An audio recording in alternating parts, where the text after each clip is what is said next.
Right, I'm Conor Mulligan, and I'm a technician here in ICBF Tully, focusing mainly on GreenFeed data collection and the finishability projects, so the ultrasound scanning and the factory work. So what we have here is one of our GreenFeed machines on a trailer, so collection at grass.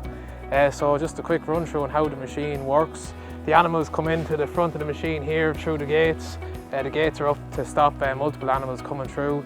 The system works on an RFID reader, so it reads the electronic tag that every animal has, and it produces 30 grams of nuts every 30 seconds to the animal. To kind of works off a bait system, so the animal will be in the machine for 3 minutes once it's not an interrupted visit.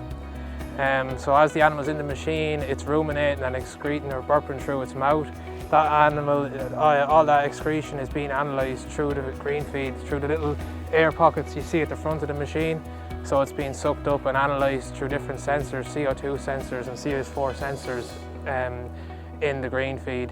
I can monitor all this through an interface on the laptop, so each of these GreenFeed machines is connected to the laptop, so you can see drops per day, average methane, average visits per animal. It's also connected to an app on your phone where you can kind of control the easy, put the machine in sleep mode, and allows you to do maintenance on the machine. So then once the breath is analysed from each animal, it's processed out through the top, out through the fan, and it's funnelled out. Each GreenFeed holds about 100 kilos of nuts, so you have to fill it at the top through the hopper. And we usually say 20 visits is enough for our preliminary analysis at the minute. So this is obviously an outdoor machine, which is used to collect that grass. So sunlight's our biggest problem. It's solar panelled, so it usually starts around the 10th of April and goes to the 10th of October, but ground conditions have to allow.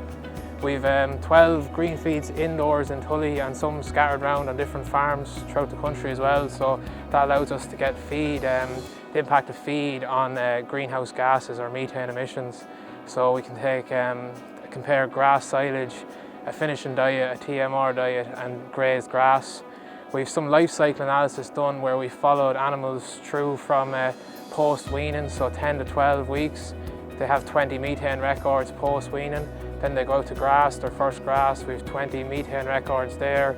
First winter, second winter, and then some animals even come into Tully, or we get them as their finishing period on farms around the country. So that allows us to get a life cycle analysis. So as the animals grow and as the diet changes, we can assess their methane production.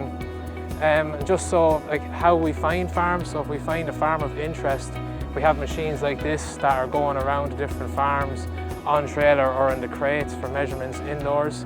So the test period usually lasts 20 days. So any animals that don't have the EID tags, we supply the tags. So that'd be more of an issue with if you were going to suckler or dairy cows, older animals. So they have to be tagged. We tag them, I tag them myself or some of my colleagues, or if the farmer wants to tag them themselves, we just help out on the day process of the tagging.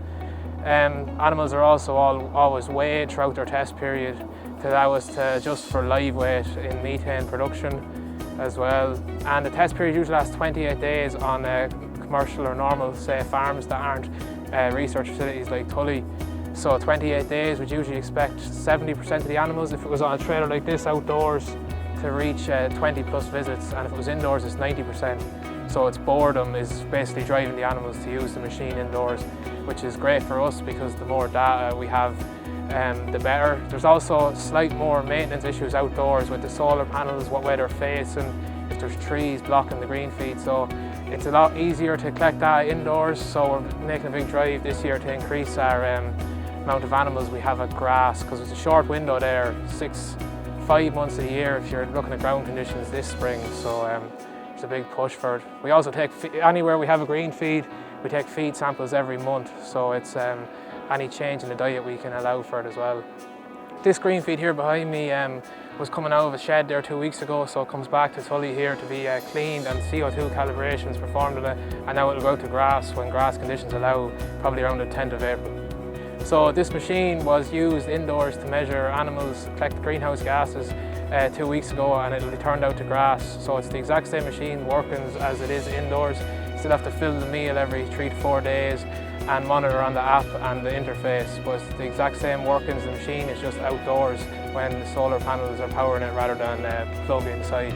So once the sun allows and daylight hours, the machines are all turned out. Any ones that aren't here in Tully, and they're used to measure outdoors, and then they come back indoors in the middle of October for indoor collection. Yeah, so we collect data here in Tully and also in other farms because it allows us to get different contemporary groups. So we go out to suckler farms, dairy beef farms, finishing farms, and as well as our research centre in Tully here.